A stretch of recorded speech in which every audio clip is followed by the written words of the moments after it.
Welcome, everybody, to the Eternal Technologies podcast. I'm super excited to introduce to you today a very special guest. He and I go back many years. Bob Pearson, welcome to the show. John, great to be here. It'll be fun. So a little bit of background on Bob. I would call Bob a luminary. He's written, Bob, the last time that I saw you publish a book, you were on number 6. Maybe you've done a couple since then. 5 books, and 6th and 7th are in my head. There you go. So lots of books on a variety of topics. You launched Dell into the social media world many years ago. You've written things about how to engage with customers and personalize marketing messages. You've got a book out, Crafting Persuasion, that talks about some of the other use cases for effective communication around the world. I think you've dabbled in a lot of different spaces that range from pharmaceutical to high tech to creative agencies. And we're now in this exciting space of AI. So really excited to have you on and learn a little bit more about where you started, where you're going, and kind of where you see the future. Cool. Well, it's interesting, John. I think and Ethan, the thread for me is very early in my career, I was introduced to to work on a cancer product. And it really got me interested in science and health. And that's what I realized is, like, whatever I do in life, I'm really driven by understanding like how the body works, how R&D works, all that. Well, science and technology are really cousins. And I find that if you love science, it's not hard to imagine like cloud infrastructure and think about the future of what generative AI will do. It's really imagining what can happen, right?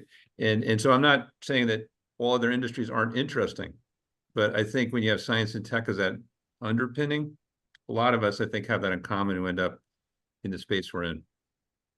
Yeah, absolutely. And, I'm thinking a lot now about how this whole new generative AI wave can impact things like medical research. I'm definitely one of the people that falls in the category of, seeking to optimize my health span, improving just my overall wellness. And I'm trying to get my parents to live a really long time too, because I want them to stick around. And I think one of the coolest things that I've seen is just the ability to expand my access to medical information, even through just really creative prompt engineering around like these GPT-4o models from OpenAI and similar ones from the other providers, and not necessarily trusting it implicitly because, we all know about hallucinations, but using it as a jumping off point to then go to Google Scholar and actually read through the articles that it references or the studies that it references. So I think it's very cool, exciting stuff for sure. Well, John, you're getting into a topic of something that I'm personally involved in a couple situations. With AI, sometimes people say, oh, what is it doing? Blah, blah, blah. But the reality is AI has a role in really improving society far more than people realize. So let's take India, for example. In India, there's one oncologist for every 1 million people. If you go to the United States, there's 162 oncologists for every 1 million people. So when you think about the number of people who are diagnosed with cancer or could be, the unmet need worldwide is far greater than the number of oncologists that we have. It's not possible to teach and graduate enough physicians. So the only way that we can improve access to treatment worldwide is through the use of AI, through technology, by building like a virtual oncologist to help oncologists, things like that. But then there's other things too. Like I was reading a study recently and I thought, I'm actually writing a column on this as we speak. There were 1,600 studies done related to climate change. And I think there were 40 or 45 that were effective and the rest failed. Well, what if we took all the failure points and actually let AI go out to everyone else who's doing those same projects and let them know that in advance, so they don't have to repeat the mistakes and they can actually use the resources better and take the things where it did work and do the same. So the ability to scale knowledge is going to be completely different with an AI world. And it just goes on and on. There's so many ways that AI can help society. And that's where my head is normally at. Yeah. As you all were talking, I'm thinking, John, you said it, and Bob, it's this jumping off point. And we're in that phase with AI. Like, can you trust everything it says? No, but it says a lot correct. You just don't know when it's kind of correct or hallucinating. But that doesn't mean we shouldn't all be using it, because from a creative standpoint, from a knowledge standpoint, It allows you to expand your knowledge almost with a click of a prompt or Right. to Exactly. really go, wait, I didn't know that even existed. And then you can go do your fact and like John, go to the scientific research going, I didn't even know that study was done. Because it does have basically the world's knowledge in it as they train it on the encyclopedia of the internet. It's amazing. And it Yeah. allows you, whether you're doing marketing, creative, healthcare research for friends and family, it allows you to have the facts. So when you go to the professional, you're much better equipped to ask the right questions. Yes. And And Ethan, it's interesting. I agree with you. And one of the things that I'm seeing, I was just talking with Paul Buckman, who's at the FDA, and I was asking him about what's most important for him. And one of the things is making sure that we have our data correct and making sure we have the governance of the data, making sure have all the right policies and procedures in place before we get to the fancy stuff, And I think that people often lose that thread in a transformative thing like AI and forget, like, this is what Iternal's doing, right? You're thinking through, like, how do you actually build the platform that allows you to use AI in all its glory? And then you go into a company like a CoreWeave, which is thinking through, okay, what's the next cloud infrastructure look like? And like, that's exciting stuff. But the people who are basically building the foundation are often the ones that we don't talk about as much, right? Because we're so interested in, like, oh wow, you can generate a video game in 12 seconds. Okay, maybe you can't scale it or use it, but it's interesting. But so there's thousands of companies where they're probably not going to make it, but the ones that actually are building the infrastructure and helping us actually use AI correctly or well, they're going to lead the way in the future, my view. Yeah, you bring up the video game thing, Bob. Ethan, I don't know if you've seen this. I saw it in the ether last week, but there's I think it was a joint Google DeepMind and somebody else research project. The joke, at least in the gamer space, is, but can it run Doom? And Yeah. Doom was like released in like 1993, and it can basically can it run on run anything. Crisis? We're gonna get there. Can it run Doom now? And then in 5 years we'll go, can it run Crisis? That's the logarithmic change we're Yeah. gonna see. Yeah. So they're like these like dynamic, you'll see them in like Walmart and some of these other retail stores. They're like dynamic pricing things where it's the same technology that's in like a Kindle. I don't remember what it's called, but it's that thing that doesn't use a lot of electricity, that like the LCD only refreshes like once. Well, somebody actually was able to program one of those price tags to run the Doom video game because it's such a lightweight piece of code. Which is, I think, really cool. But to tie it back to the Gen AI stuff, the thing that came out just this last week that I think is super cool from a video game and entertainment perspective is there's a company that was actually able to synthesize Doom as a generative AI rendering. So it's not a 3D world that somebody's moving through, but the generative AI is actually predicting multiple frames in advance. And based on the user's mouse movement, or whether they're shooting, or whether there's an enemy in the distant foreground that they're walking towards, or background, it would actually pick the next logical frame. Now, it's not like 60 frames per second or anything like that, but Right. it's like, I think they got it to like 12 or 18 frames per second, and it's on a huge GPU cluster right now. Right. But I think it's really cool that some of this new stuff is coming out. So John, when you're saying that, this is what I think about when I'm talking to inside companies, is I'll often say, don't worry about knowing technology. Focus on the unmet need or the use that you want, and let the people who do that for a living figure that out. And I think that's where the advances come in technology, is like someone's going, well, if a video game can only do this, or if we could only have audio communities that did this, or if we, and if we get people to think like that, we will definitely accelerate innovation.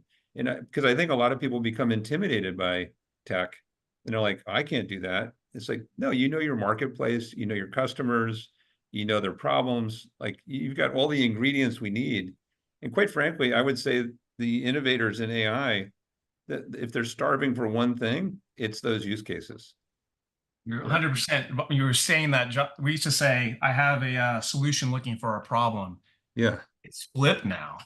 because when you think about artificial intelligence, we're in the early phase of it can do so much, and we're in the build phase. We're in the creation phase of building workflows, applying applied AI to use cases. And you're 100% right. It's the customers we work with that really have a defined problem they want to solve and they come equipped.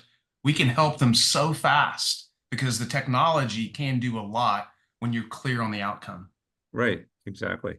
Exactly. I always love it's an old story now, but when you think of like Napster, and then you think of Apple, and you think of Spotify, the core thing in there was, well, wait a second, maybe people actually want to curate their own music, and they would prefer that they get the curated music of their friends. Like that simple a problem, that didn't require a technology guru, but it did require Daniel Ek to go build it with his team. But that kind of stuff it's just sitting in front of us. So what I always think of is like in 2024 right now, we know that there are billion-dollar ideas that are just right in front of us. And the And question is, what are they? simple. We're going to go, why didn't I think of that? Right, It's right. the basic, simplest idea that, oh yeah, of course that could do that. And it's going to be probably our children that come up with that idea. Because they just think differently. They haven't been Right. indoctrinated. John, you're old too. You're 30, almost 30 now, or Not 30. quite. No, Yeah.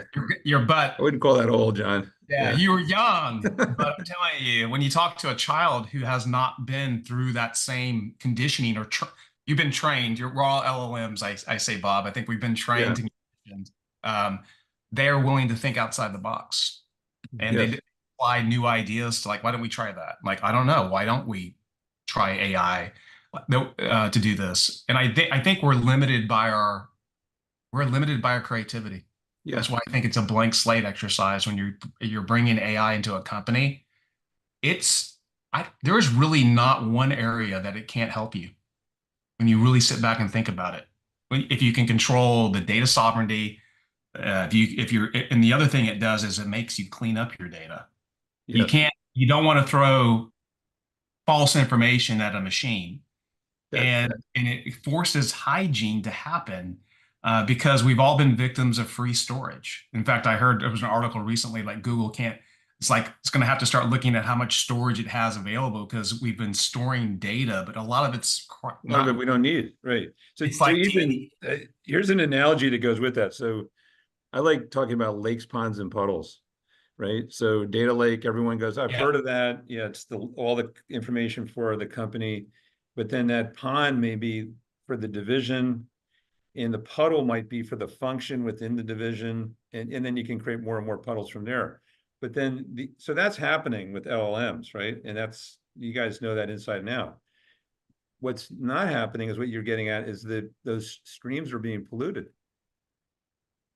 100%. Right? And even our internet that trains the machines has got a bunch of junk in it. And as I was sitting there thinking, maybe AI is going to force all of us to get the encyclopedia of the internet that has just a bunch of noise in it, clean it up.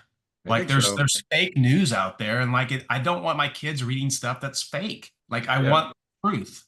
I mean, right now it's like we have, old manufacturing buildings by the side of a river dumping sewage into the river, and we just happen to call that misinformation and disinformation. That's a great point. You don't want to have bad information or polluting your streams, your data lakes. You don't want to. Right. That's a great way to think about it.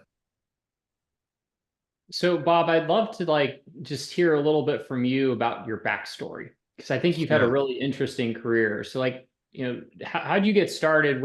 How'd you get to where you are today, and where are you going in the future? Yeah, let's try to sum that up in a couple minutes. But fundamentally, one of the things I love is I love words. And I realized that when I was in college, and I learned that I really like to write. And then it became a way to express myself. And I think that's, if you think of creative directors, they're often like visual. But some people like words, and some people like spatial concepts, and they become great programmers. But I think knowing where you may be creative was something that I needed to learn early in my life, and that helped me.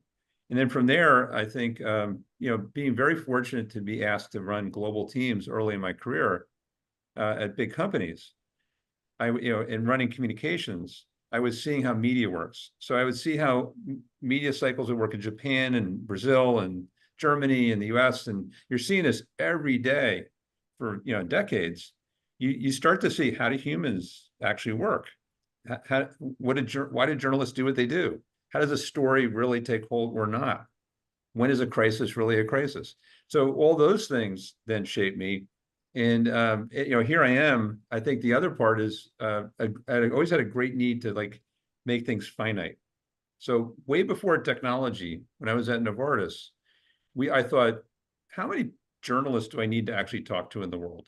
So we put a team on it. We hired a group. We did the research, and we found that there were maybe 200 journalists, 300 tops, that we needed to know in 20 plus countries. And so by doing that, we could see who would actually shape a news cycle. And then you start to go, wait a second, there's patterns here. And the patterns are algorithms, and algorithms lead to machine learning. And the next thing you know, it starts coming together. So I think at the core, what I've become decent at is figuring out how to express concepts, understanding how humans work, and then understanding how to anticipate where they might go next. And that's kind of the essence of it. And then, as you know, John, the way I do things is, one is positive, like how do we help a company tell its story or shape a market or sell something? And the other is, how do we protect a company from bad actors? And there you're just taking everything you've learned and just flip it and say, if someone's coming after you, how are they going to act when they don't have any rules or guidelines, or in many cases morals are lacking? What are they going to do, and how do you anticipate them? So that's kind of like what's driven my career. And it ends up with fancy positions and titles and all that, but that's like the side effects. It really comes down to where are you focused and what are you trying to solve for? So what inspired you to write the books? I've got all this stuff in my head, and I'm thinking, why don't I share it? So when Pre-Commerce was the first book, so when that came out, that was fairly provocative, because it was saying how we would be selling things online and how we'd be shaping markets online and how audiences actually would shape media. And back then, this is 2011, people were like, what? Are you sure? And yeah, I'm sure. So the books that I've written, generally, it's a couple years later where people go, I need to read that book. But when it comes out, they're not always there. And then the Crafting Persuasion, there was actually, Kip Knight, give him full credit. I'm part of that. Ed Tazi was part of it too. And what we did there is we were thinking, how do you tell a powerful story? So we met with the folks at P&G and Disney and you name it. And everyone has a different version, but we're like, okay, but there's fundamentals to how you tell a story. And that's our ABCDE model: audience, behavior, content, delivery, evaluation. And that is a model that survived, I think, quite well. And then, Firm Beliefs, which is the last one, most recent one, I just was one day going, I'm always telling stories about these great leaders I worked with. And a lot of the people I worked with have become CEOs or C-suite leaders. Why don't I write a book reflecting on the wisdom I've learned from them? And so Firm Beliefs is really kind of like my homage to them, 100 pieces of wisdom. So, and then the next book I'm thinking of now is going to be probably called The Compass. And it will be on where is AI taking us, and how do you actually prepare for it, and how do you teach yourself how to embrace it, and then how do you also not resist it? And that's why I'm thinking of the compass, because the compass doesn't care what we think. The compass goes with the gravitational flow.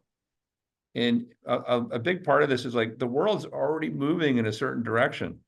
It's do we want to move with it, or do we want to pretend like it's not, and then have it hit us in the what later on? So that's right. And then there's a novel another day, John, but that's when I can relax a little bit more. Yeah. But there's a book that I could see a person who's a writer, and I just thinking, how do you write for AIs? Yeah. You write like classical English, do you change your lexicon to get an AI to communicate with you? Because I think it's really amazing. Is this the age of people who are English majors that can really communicate with precision, are they going to be able to perform because they can communicate with clarity, with precision, with brevity of speech to the AI to get it to do what you want versus program. Like I'm a math guy. I don't like English. I just want to code. Or Yeah. I can 1+1, I'm a numbers guy. Or I think about that a lot because when you think about how AI is trained, it's trained in communication. Yes. Yeah. And Ethan, when you think about it, this is like the book itself, the next one will really be on how to innovate with AI being the hero or heroine of the story. So like Jeremiah Aoyang, who's awesome. He's general partner at Blitzscaling Ventures out in the Valley, runs Llama Lounge. You know Jeremiah, I'm sure. And one of the things he said a while back is he said, we're going to be moving towards a sponsored sentence, not ads, but a sponsored sentence. So in other words, as you have more machines scraping everything on Earth, they'd be looking for certain words and phrases, and then you would sponsor that sentence, and it would be a link back to wherever you're going. And I thought, that's so simple and so brilliant, right? Mm-hmm. But there's so many things like that. Or you think of like a Discord, 10 years ago, whatever it was, people like, I don't even know who that is. I don't know what that is, but then people are like, hey, the audio use of this is not bad for a community. And now we've got like 10 people watching a UT game, talking to each other on Discord. So it's like, okay, but so where does that go? Right. And so like audio communities might be a bigger thing than we think. So a lot of these things they're always happening. It's just, how do you think about them more effectively, I guess? Yeah, one of the things that I think is interesting to synthesize those two thoughts, both from Ethan and you, Bob, is so one of the things I've talked about on the podcast before is this thing that I'm doing in my abundant free time, which is a generative AI movie generator. Oh, wow. With my film background, I'd love to be able That's to. cool. And the thing that inspired it was some of my favorite TV shows have been canceled. If you think about like 24 or Westworld, or pick the show that you love, Yeah. and it was like unfortunately canceled too soon, or it could continue on because it's not locked into one specific arc. Wouldn't Yeah. it be cool if when you want to sit down and watch something, you could have an AI that would generate the entire thing, so you could watch a TV show or watch a movie? So I've been working on this for a couple of years now and thinking through the structure. And really over the last maybe 2 months, I've made some enormous progress in it. And to the point now where I can actually have the AI generate a completely novel movie script in movie script format with the full narrative arc, the full character backstories for all, say, 10 of the main characters, plus the shot list for all of the instructions that I would give to my director of photography to actually film this movie. All the dialogue, all the action, everything that's happening in the scenes, all the set decoration. And we're at the point now, or I'm at the point with it, where like if we just plug that in, and there's a lot of piping that needs to happen to like take that, run it through the AI that generates the images, run that through the AI that generates the video clips, right? Like there's a lot that still needs to get done, but it like can synthesize the concepts in a completely novel way. And one of the things that I uncovered, going back to that question around English major, math major, where do you fall when you talk to an AI? One of the most interesting things that I learned as I was going through this over the last couple of weeks is some of these new models, it's really like I would call it a polymath type of person that's going to be by far the best to be able to engage with these. Because what we're seeing and what I did with this new capability is I distilled all of the knowledge about film script writing from various sources that are available, my personal knowledge, all of that, just general hero's journey, right? Everything that you'd use when you're studying English. And I created a series of mathematical formulas that the AI could understand, almost like code, that would inform like the world that the AI needs to live in or consider as it relates to how to build one of these stories. So let me just play with that example. So this is a great example of if someone said today, hey, I like certain types of movies, I think I should have the ability to create my own movies. Well, you'd say, well, that's crazy, right? That's nuts. But if you're running Netflix or Amazon Studios, you should say like, that's probably going to happen. So how do we get ahead of that trend? Or can we? Because it's definitely, I mean, there's no reason that doesn't happen. But right now that sounds like, yeah, are you sure? You know, but it's the same thing too. Like I was on at a licensing meeting talking about, you know, IP and all that. And when you think of music, like why wouldn't more musicians get together and you can have like Kid Rock and Luke Combs, and they say, you know what, we're going to put our music together in one place. You can mix it as you want and create new songs, and you just give us a royalty back. Mhm. I mean, why not? Right? And of course, the patent attorneys, the lawyers, you know, they'll be like, oh my God, you know, but it can be figured out. But then what if that person, like, when does it end? Right. So then if you say, like, let's say I put together mixes of Kid Rock and Luke Combs and they become successful, and now I go on tour and now I'm selling t-shirts. Do they have their hand in my pocket the whole time or not? You know, if you created new movies off 24 and they became successful, how much do you really owe to 24? Something. Mhm. But is it endless? I don't know. Maybe but these will happen. It's just when. We'll figure it out. We always do, but it's a whole new paradigm of co-creation with the AI. There's even the point when you create things with an AI that's been trained on potentially stuff you didn't create. Right. Come to the Right. great that you're kind of saying you're basically co-mingling and coming up with a new creation of the elements of other creators' parts. And then what to your point is I think people do that today. It's just going to be a lot more prevalent when AI is in the mix. Right. And so they'll have to figure out the commerce, they'll have to figure out the IP, but we'll sort that, and it's a good thing. I think our GDP, how the worldwide economy works, is going to change quite a bit. Yeah. I think we're just in the early states of what does this look like.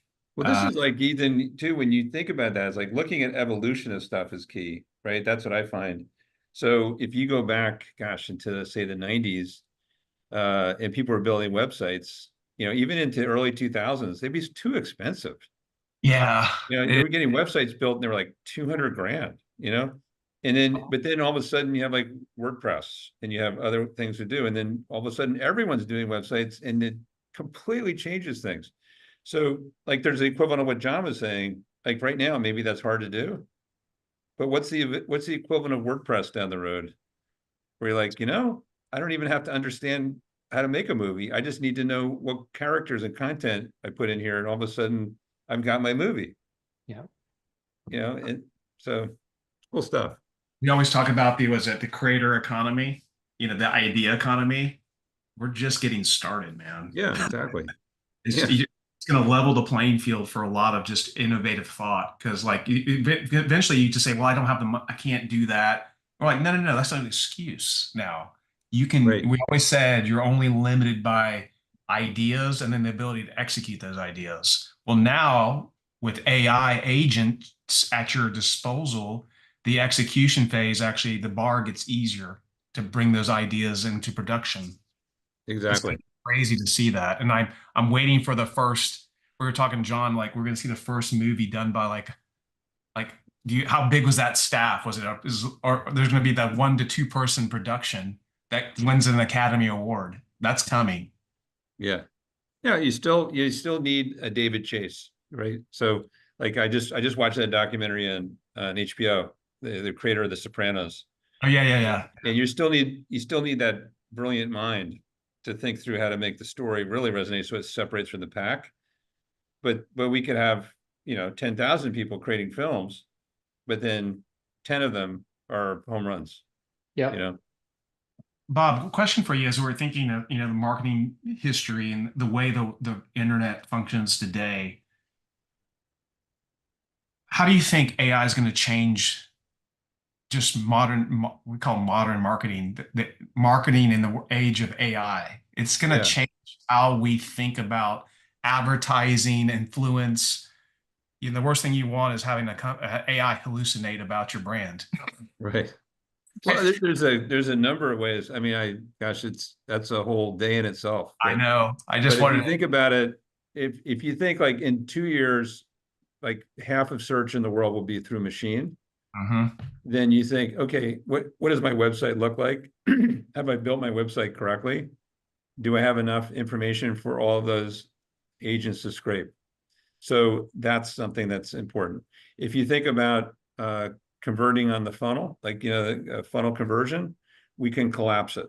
So why wouldn't we be building an agentic architecture that allows us to have different experiences with the customer and actually follow up with them and actually lead them down the funnel in a way that's useful for both parties, or if I look at like, and what has analytics done? It's shown us that the audience is really shaping the market. Well, now we can do that at scale, which completely changes how you do media plans, which completely changes how you advertise. So you just keep going through each aspect of marketing. There's not really anything that won't be evolved. It's just what's the value on it and how quickly does it happen? I wonder if it changes the landscape. And I don't know the answer to this, like this of media buying in general. Does it democratize it? Because you used to have Oh whoever yeah, has the most money can own the voice. Maybe now it levels that playing field where like I small, think so. mid-sized businesses can play at scale. I hope it does that because I'm always a fan for the free market economy and can just buy your way in. I think AI is going to open up some new angles for Ethan, I think you're right, because I mean, if you think of like for say last 20 years, people will say, we know that when we do media buying and planning, that a lot of our advertising is inefficient. We have channels we shouldn't go to. We're not getting the returns we should.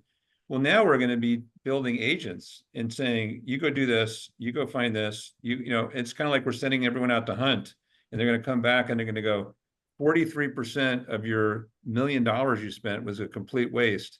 Here it is. And you're like, push the button, and we're not going to do that anymore. So now, will people do that right away? No, because humans are involved and humans don't want to make less money. So until we can figure out how to actually replace that monetize. revenue, Yeah, we know that people are going to fight that, right? yeah. But it will be easier and easier to expose. And I think that's definitely ahead. So as we see the economy, the landscape, technology, and kind of like society in general changing, I mean, we've seen that change since really the dawn of the internet, and of course before that as well. But I think it started to accelerate as information became more readily accessible. We're now in, I think, a hyper acceleration with this AI stuff. Like I was reading an article just a couple weeks ago where they were saying, like, if the goalposts keep moving, right? This concept of, artificial general intelligence has changed a lot since a couple even years ago. And, if we were in the year 2000 and we saw Chat GPT version 1 released in November of 2022, like the whole world would have exploded because like it's just so insane. But now we're at the point where it can pass the Turing test. It can be appearing as more human than a human. It can Yes. actually represent, from a statistical demographic standpoint, different viewpoints for different types of people in different regions of the world and different socioeconomic statuses and educations. And now we're seeing like this even more acceleration. So my question, that was a long lead into a simple question, Bob, but there are a lot of young people in the world today that are coming up in this crazy world that we're living in now with this technology happening faster and faster.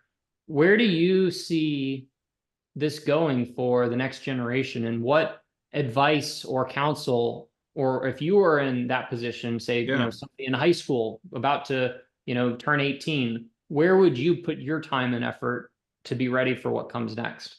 Well, yeah. And John, I teach at UT McCombs, and, I say this to students when I'm talking to them and teaching them is the fundamentals are still just as important.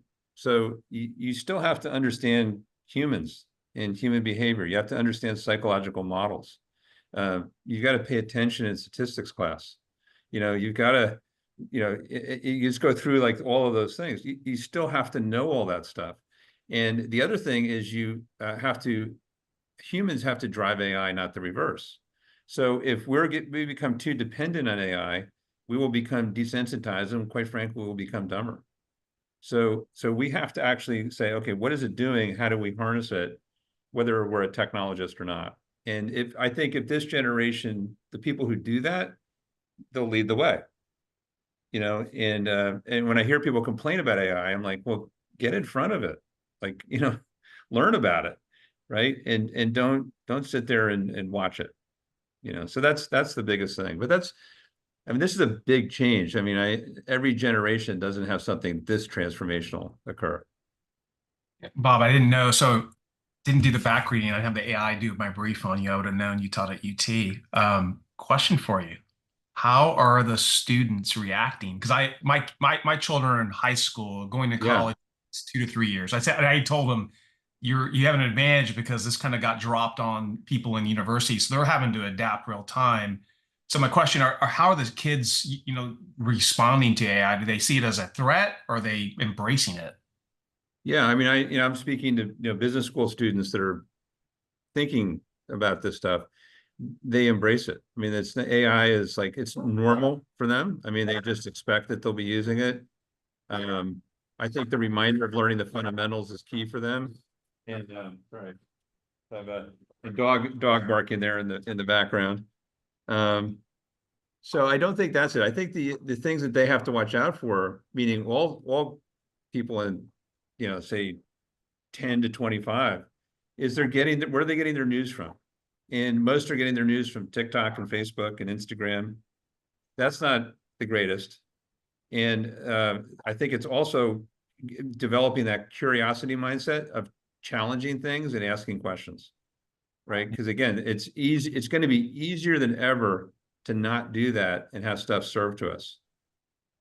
And that's the key. You're thinking to the AI, otherwise you may end up like Wall-E or Yes. Idiosyncrasy. There's these movies that project this dystopian future where the machines do all the thinking for you, and you're literally, well, you said it earlier, you just become dumber because you're not yourself. Exactly. That's it. Yeah. But the news thing that's probably what bugs me the most is, seeing people saying that, where is your number one news source? TikTok, Facebook, Instagram. It's like, I'm not hearing Washington Post, New York Times, Wall Street Journal. And I don't know. I think journalism has to say, what do we do differently to reach people, as opposed to they need to come to us. They're not coming to you. So how do you go to them? So as we look at the social media age, there's been a lot of bad stuff that's come from social media. I think that we're less connected as a society than ever before. One of the things that Ethan and I have talked about in the past, I'd love to get your thoughts on this, Bob, is like how do you see AI playing into how we are connected? I think that there's an opportunity for us to become more connected because some of these things that AI will be able to do will be able to be things that we can outsource to the AI. But like just in general, like, do you think there are red flags? Is it going to get worse? Is it going to get better? What do you see the interactions? There's always, I guess, red flags and green flags, right? Always. And when I think of a green flag that I thought was a red flag, I would think like, okay, if I'm looking at people who are younger, like during a sporting event, and they seem so immersed in their device, and I'm like, and their headphones are in, I'm like, this is ridiculous. And I'm like, wait a second, they're actually talking to friends in states around the country, and they're actually engaging more than the person next to them who's just watching the game. So it's not necessarily bad, right? I think we have to watch out. I mean, a very simple psychological model is availability bias, right? So if people are just going into the same channels every day and they're not pushing themselves, then they start to believe whatever is coming in front of them. And so that can be good and that can be bad. And how do you break that pattern? That's a great question. I think we're all struggling with that. So it doesn't have to always be like super serious, but things like that are like, how do you get people to keep learning? But then also, how do you realize that people are connecting in ways that actually might be even more effective? And we're just because we're not used to them doesn't mean they're bad. You So know, then you get into, truly bad stuff. I mean, I have a lot of, I'm very supportive of the social channels that are trying really hard. It is very hard if you're running Meta to actually keep people off Facebook to do bad things. So I do think that they're trying hard. Could they try more? Of course, right? And we have to constantly push them to try more, because people will sell counterfeit goods, they'll sell drugs, they're going to sell whatever they can on these channels. you mentioned something about journalism, and that's a whole nother topic for another day. But I'm with you. I keep wanting to hear we're gonna have a renaissance, a golden age, because getting good news, and you mentioned some publications, there's no money in telling an unbiased story because of how it has been monetized, I think. Right. And people are paid to tell certain things. You almost need that. I just want to tell the full story. Even if I disagree with it, I want to report it so people can make their own decisions. That art of just, I'm going to tell you everything, good, bad, and ugly, and then I'll tell you what I believe, but just that journalistic integrity of just, I want to read the facts to make Yes. my decisions. People say they do that in the media, but it's all, we know that that's not true. It's very hard to find, just give me the source, I can make my own decisions. Yes. I think there's an opportunity for those listening, the younger generation, to totally rebuild a media house where you just take your bias out of it and get back to the roots of reporting the news. Yes. And even if you just can't stand the individual you're interviewing, it doesn't matter. I don't want to care. I don't care your opinion. I want to know what's going on with an Yeah, I unbiased filter. totally support that, Ethan. And I'm thinking, as you were saying that, I'm thinking like, okay, let's say Jeff Bezos popped on and said, hey, what would you do in the Washington Post that's different? And one of the things that I'd say, Jeff, every journalist that you hire going forward, you should tell them that your place that you come into work is the Washington Post, but your audience is the world. And we need you to do your reporting and then share it in unique ways on other channels. And if you make money outside the Washington Post, we'll let you keep half of it. So you build an Instagram audience and you're getting $1 million a year, keep it. Because it's going to help the Washington Post, it's going to help news, it's going to help people tell stories, just like you were saying. So I think we need a new economic model for journalists. Yeah. Otherwise, it's the same model repeated is going to fail again and again. I think there will also be a human AI hybrid there. I don't think anything, at least in the short term, is going to replace the months of investigative journalism, the human intelligence sources on the ground with the dark cover up that is being uncovered and exposed type of thing. But to Ethan's point, a lot of what's being sold today is eyeballs and outrage.